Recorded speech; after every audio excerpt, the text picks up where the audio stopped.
everyone, welcome to day 14 on the Getaway canning stock route. Woo! We're travelling today in Birriliburu country from well 10 to well 7. Although I was a bit perturbed when I saw that well Springs they talked about Matu people, so I'm not quite sure about these kind of border disputes. We're heading south on the canning stock route. We're leaving the sand dunes and the warm weather behind, and we're heading through station country.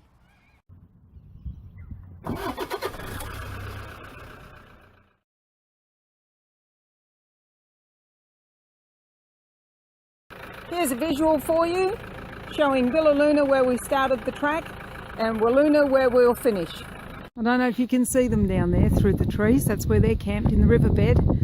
But I came up from down there and I'm now up here. I'm packing up this morning. God, what a night. It's poured it down.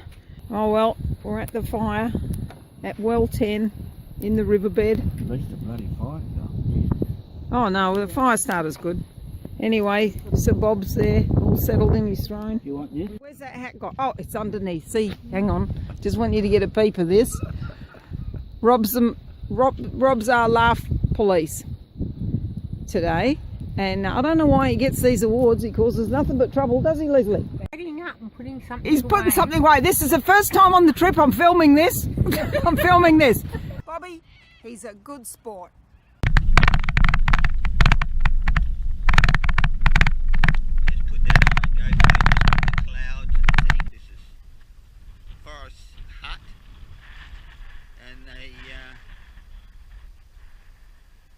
They built this to defend themselves against the Aborigines. Why would Forrest and his party need to defend himself? That's what we should be asking. Now, according to his journal, Forrest said, he and his guys camped at Weld Springs area for 2 weeks. On day 7, a party of about 40 to 60 Matu men came at them with spears. They fired on them and the Matu retreated. Then they regrouped and came back down again. And this time they think they severely wounded 1 or 2 of them. Right, well, now let's have a listen to the Aboriginal version of events.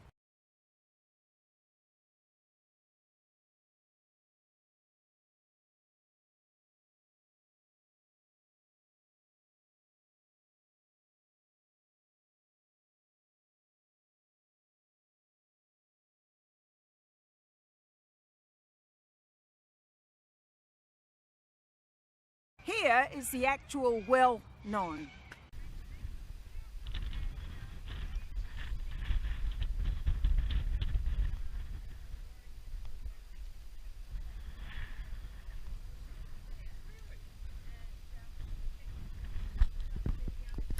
This place has been a working cattle station since 1948. It was named Glen Ale by the station owner's wife, because it reminded her of a Scottish glen. Well, maybe I don't get out enough, but it doesn't look anything like a Scottish glen to me. Meanwhile, check out the expensive signage, and I'll tell you, there is a mountain of information here if you are interested in reading up on it. It's severely degraded. Lots of the animals are lost. They're hoping the traditional custodians can move in and do a little bit to repair the place. We'll soon see. They've got a Birriliburu IPA management plan, and they're looking at the sustainability of the country. Good luck to them. Now folks, did I tell you that communication out here is an issue?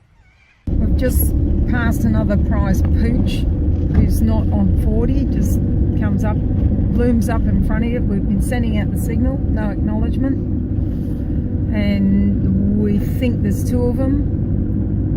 Just past him, so let's see what's ahead.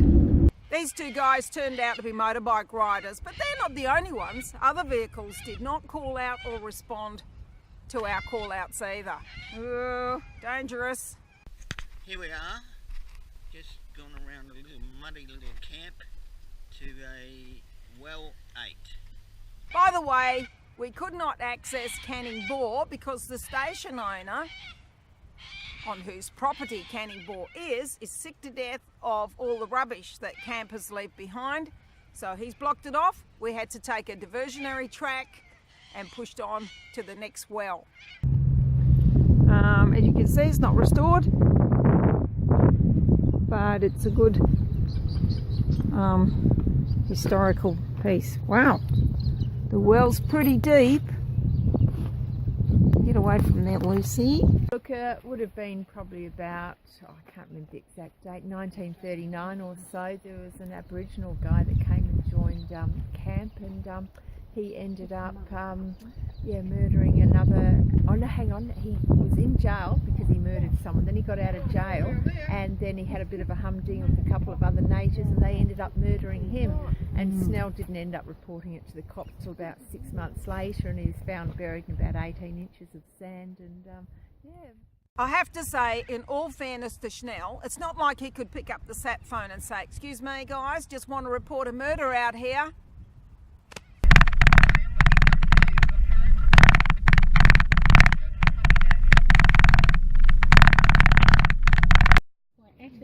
Good signage here. There it is ahead. The girls have found it. Well done. Here we found well 7. It's Ground. It's collapsed in, but there is water in there, as you can see. the old trough and a few old posts. It's in a great little forest of trees. Wasn't easy to find. Woohoo! Time for a climb. An hour's walk return, so it shouldn't be too bad. We'll go to the lowest point. I have to say that climb was well worth it. The views were pretty spectacular. Mount Davis. Oh yeah. This is the camp.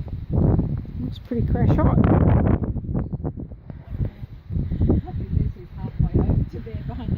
They look like conifers. They're up the top of Imogen Rock, and we said they wouldn't look out of place with snow around them. So have a look. We'll have to identify them when we get home.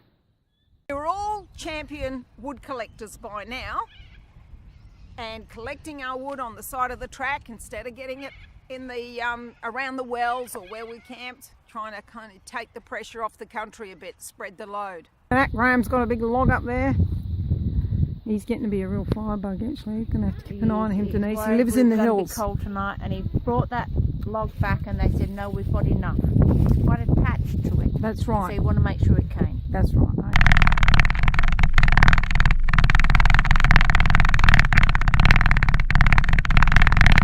We've arrived at Pierre Springs. Lovely trees all around there.